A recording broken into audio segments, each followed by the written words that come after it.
కనపడుతుంది Manoj. Thank you Krishnamohan.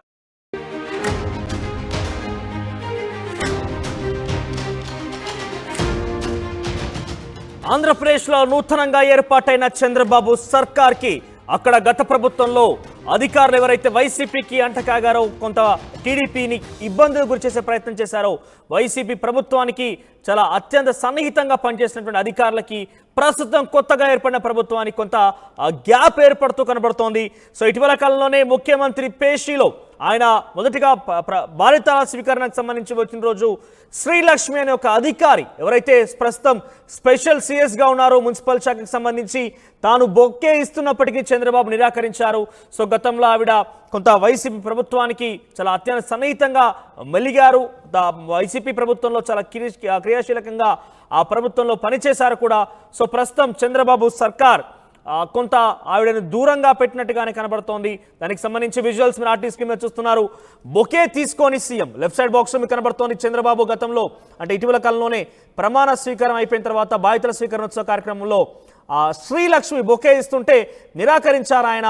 ఇక right side box లో మీరు చూడొచ్చు, మంత్రి నారాయణ ఈరోజు మున్సిపల్ శాఖకు సంబంధించి ఆయన బాధ్యతల స్వీకారోత్సవం జరిగింది. అయితే ఈరోజు బాధ్యతల స్వీకారోత్సవ కార్యక్రమంలో మరొక చేదు అనుభవం ఎదురైంది శ్రీలక్ష్మికి. ఆవిడ అప్పటికే బాధ్యతల స్వీకారం జరిగిన తర్వాత నారాయణ అక్కడ కూర్చొని ఉన్నారు. వెంటనే శ్రీలక్ష్మి మరో ఫైల్ తీసుకొచ్చి సంతకం చేయమని కోరగా ఆల్రెడీ ఇప్పుడే సంతకాలు చేశానంటూ కూడా ఆయన కొంత ఆన్సర్ జవాబు ఇచ్చిన పరిస్థితి. సో ఆ జవాబులో కూడా కొంత సెటైర్ అనేది కనిపించింది అనేది కొంతమంది వర్షంగా చెప్తున్నారు. ఇక మున్సిపల్ శాఖ స్పెషల్ సిఎస్గా పనిచేస్తున్న శ్రీలక్ష్మికి మరో షాక్ చేదు అనుభవం ఎదురైంది. మంత్రి నారాయణ బాధ్యతల స్వీకరణ తర్వాత సంతకం పెట్టించేందుకు ఫైల్ తెచ్చిన శ్రీలక్ష్మి అయితే ఇప్పుడే ఫైళ్లపై సంతకాలు పెట్టారన్న మంత్రి నారాయణ. సో 2 రోజుల క్రితం కూడా చంద్రబాబు ఇదే రకంగా ఆయనని బొకేతోని స్వాగతిద్దామని చెప్పి శ్రీలక్ష్మి రావడంతో అక్కడ చంద్రబాబు ఆ బొకేని తీసుకోకుండా నిరాకరించారు. సో శ్రీలక్ష్మి గత ప్రభుత్వంలో జగన్ ప్రభుత్వంలో క్రియాశీలకంగా పనిచేశారు.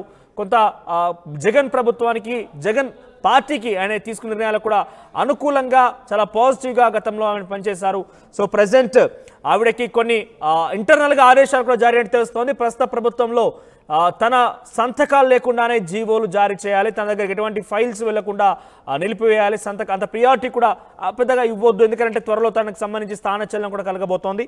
ఆలోగా ఎటువంటి పెద్ద యాక్షన్స్ కూడా ఉండకుండా తనని కొంత నిరాకరించాల రకంగా ఇంటర్నల్గా కూడా ఆదేశాలు జారీ అయినట్టు తెలుస్తోంది. ఎస్ మాట్లాడేది ఇదే అంశానికి సంబంధించిన ప్రతినిధి కృష్ణమోహన్ ఫోన్లో సిద్ధంగా ఉంది. ఎస్ కృష్ణమోహన్, సో శ్రీలక్ష్మి అనే ఒక అధికారి గతంలో చంద్రబాబు నాయుడు బొకే ఇస్తున్నాగా నిరాకరించిన విజువల్స్ మనం ఆర్టీ స్క్రీన్ మీద చూస్తున్నాం. రైట్ సైడ్లో సేమ్ నారాయణ కూడా అదే రకంగా కొంత అదొక ఫైల్ సంతకం పెట్టమని చెప్పి వచ్చినప్పుడు ఆల్రెడీ ఇప్పుడే పెట్టాను ఒక ఈ మాటలు చూసిన తర్వాత. సో ఏ రకంగా చూడాలి అధికారులకి, గత ప్రభుత్వంలో పనిచేసిన అధికారులకి ఈ ప్రభుత్వానికి గ్యాప్ ఏదైనా ఉందా?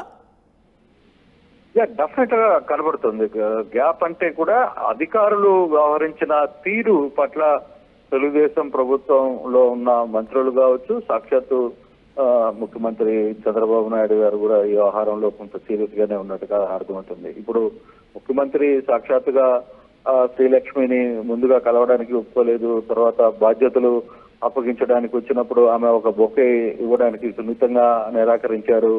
ఈ రోజు అదే పరిస్థితిని మనం చూసాం. ఈ రోజు మున్సిపల్ శాఖ రివ్యూ జరిగినప్పుడు మున్సిపల్ శాఖ మంత్రిగా నారాయణ బాధ్యతలు తీసుకునే ప్రయత్నం చేశారు. ఈ బాధ్యతలు తీసుకునే సమయంలో కూడా ఇక్కడ జరిగిన రివ్యూలో డెఫినెట్ గా ఆమె ఒక సంతకాల మీద ఫైలు పెట్టాలని సూచించినప్పుడు నారాయణ గారు సున్నితంగానే ఇప్పుడు కాదులేమో మళ్ళీ చూద్దాం, సంతకాల మీద ఫైల్లో తర్వాత పెడదామని చెప్పి చాలా క్లియర్ గా చెప్పిన పరిస్థితి. సో అంటే దీన్ని బట్టి ఒక కొంత పరిస్థితి అయితే కనబడుతుంది. అంటే వైసీపీ ప్రభుత్వంలో అధికారులు కొంత ఎక్కువగా వ్యవహరించిన వాళ్ళు, తర్వాత పరిధి దాటి ప్రయత్నించిన వాళ్ళు, వ్యవహరించిన వాళ్ళ వ్యవహారంలో ఏదైతే ఇష్యూస్ ఉన్నాయో అది ముఖ్యమంత్రి దగ్గర నుంచి మంత్రులు కూడా ఫాలో అవుతున్నట్టుగానే చాలా స్పష్టంగా కనపడుతుంది. మరోసారి శ్రీలక్ష్మికి అయితే ఈ చేదు అనుభవం మనకి చాలా స్పష్టంగా చూస్తున్నాం. అంటే కళ్ళ ముందే వ్యవహారాలు కనబడుతున్నాయి. బేసిక్ గా జరుగుతున్న పరిస్థితుల్లో కొందరు ఐఏఎస్ అధికారులు, కొందరు ఐపీఎస్ అధికారులు వ్యవహరించిన తీరు కావచ్చు. అంటే అధికార పార్టీలో అంటే ఏ పార్టీకైనా ప్రభుత్వంలో ఉన్నప్పుడు అధికారులు పని చేయాలి, కానీ కొంతమంది అధికారులు మరి ఆ గీతను దాటి వ్యవహరించారు అనేది చాలా స్పష్టంగా అర్థమైంది.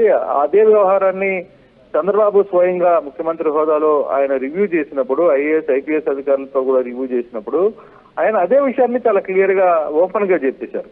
మీరు ఒక భారత్ సర్వీసెస్ లో చేస్తూ సర్వీసెస్ లో ఉన్న అధికారులు అయ్యుండి ఇట్లా వ్యవహరించడం, కొందరు వ్యవహరించడం నాకు చాలా బాధ అనిపించిన పరిస్థితి అయితే ఉంది. 4 సార్లు ముఖ్యమంత్రిగా నేను ఉన్నాను. అయినప్పటికీ కూడా మీరు ఈ వ్యవహారంలో మీరు వ్యవహరించిన తీరు మాత్రం ఈసారి 5 ఏళ్ల పాలనలో మీరు వ్యవహరించిన తీరు చాలా బాధాకరమైన అంశము అనేది ఆయన మాట్లాడుతూ వస్తున్న పరిస్థితి. అయితే ఇదే నేపథ్యంలో ఆ ఇన్సిడెంట్ జరిగిన తర్వాత ఈ రోజు మున్సిపల్ అడ్మినిస్ట్రేషన్ శాఖకు సంబంధించి ఆమె అక్కడికి రావడం, అక్కడ జరిగిన పరిస్థితుల్లో ఆ ఫైల్ మీద సంతకాలు పెట్టడానికి కూడా నిరాకరణ, అంటే మంత్రి నారాయణ దాన్ని సున్నితంగానే పక్కన పెట్టారు. కారణం అంటే పార్టీ ఒక లైన్ లో ఉంది, ఒక లైన్ తీసుకున్నట్టుగా స్పష్టంగా కనబడుతుంది. ఏదైతే గత ప్రభుత్వంలో అధికారులు కొంత పరిధి మించి వ్యవహరించారో ఆ వ్యవహారంలో వ్యవహరించిన అధికారుల పట్ల వీళ్ళు కొంత సీరియస్ గానే రియాక్ట్ అవుతున్నట్టుగానే అర్థమవుతుంది. రివ్యూలో అయితే పాల్గొన్నారు కానీ సంతకాలు వీటి మీద వాళ్ళు చేయడానికి సిద్ధపడినట్టుగా మనకి సిద్ధంగా లేరు. బేసిక్ గా కొందరు వ్యవహారంలో పర్టికులర్ గా శ్రీలక్ష్మి లాంటి ఐఏఎస్ అధికారిని వ్యవహారంలో మరి 2 దగ్గర ఇదే వ్యవహారం జరగడం కొంత మనం చూస్తున్నాం. కానీ వాళ్ళు వ్యవహరించిన తీరుని కూడా గతంలో ఎలా వ్యవహరించారు, ఏ విధంగా వాళ్ళు ప్రవర్తించారు అనే దాని మీద కూడా ఈ రోజు ఆ రివ్యూలో కొంత శాత మనకు అర్థమవుతుంది మనోజ్. సో కృష్ణమోహన్, గత ప్రభుత్వంలో ఏదైతే అధికారులు మితిమీరి వాళ్ళు పనులు చేశారు, అంటే వాళ్ళ యొక్క అధికారాన్ని దుర్వినియోగం చేశారని ఒక రకంగా చంద్రబాబు ఆరోపించారు. ప్రస్తుతం వాళ్ళందరూ కూడా ప్రజెంట్ ఈ ప్రభుత్వంలో కూడా సుమారుగా 2-3 రోజుల నుంచి వాళ్ళు కూడా అధికారికంగా వాళ్ళు ప్రమాణ స్వీకారం చేస్తారు. ఒక్కొక్కరిగా మంత్రి పదవుల్లో బాధ్యతలు కూడా స్వీకరిస్తున్నారు. సో వాళ్ళకి సంబంధించి అధికారికమైన స్థానచలనం కానీ వాళ్ళ మీద వేటు వేసే అవకాశం ఉందా? అంటే స్థాన చలనం అయితే ఖచ్చితంగా ఉండబోతుంది అనేది కొంత ఇండికేషన్స్ అర్థమవుతున్నాయి. ఎందుకంటే సెక్రటరేట్ లో అధికారులు వస్తున్నప్పుడు అక్కడ ఉన్న మూవ్మెంట్ మనం చూస్తున్నాం, అక్కడ దగ్గరగా వ్యవహరిస్తున్నాం కాబట్టి ఖచ్చితంగా కొన్ని శాఖల్లో కొన్ని అధికారుల్ని పక్కకు తొలగించే అవకాశం అయితే డెఫినెట్ గా ఉంటుంది. ఆ దిశగానే ఆయన ముందుగానే చెప్పారు కూడా. ముఖ్యమంత్రి ఎక్కువగా అతిగా చేసిన వాళ్ళని ఉంచకూడదు అనేది ఆయన ముందుగానే ఊహించారు కాబట్టి డెఫినెట్ గా ఇది కేవలం ఐఏఎస్ఎస్ లోనే కాదు, ఐపీఎస్ లో కూడా ఒక సెక్షన్ ఆఫ్ పీపుల్ ని డెఫినెట్ గా దూరం పెట్టే పరిస్థితి చాలా స్పష్టంగా కనపడుతుంది Manoj. Right, thank you Krishnamohan, thank you for the updates. Overall గా ప్రస్తుతం చంద్రబాబు నాయుడు సర్కార్లో వాళ్ళందరూ కూడా మంత్రి పదవుల్లో బాధ్యతలు స్వీకారోత్సవ కార్యక్రమం జరుగుతోంది.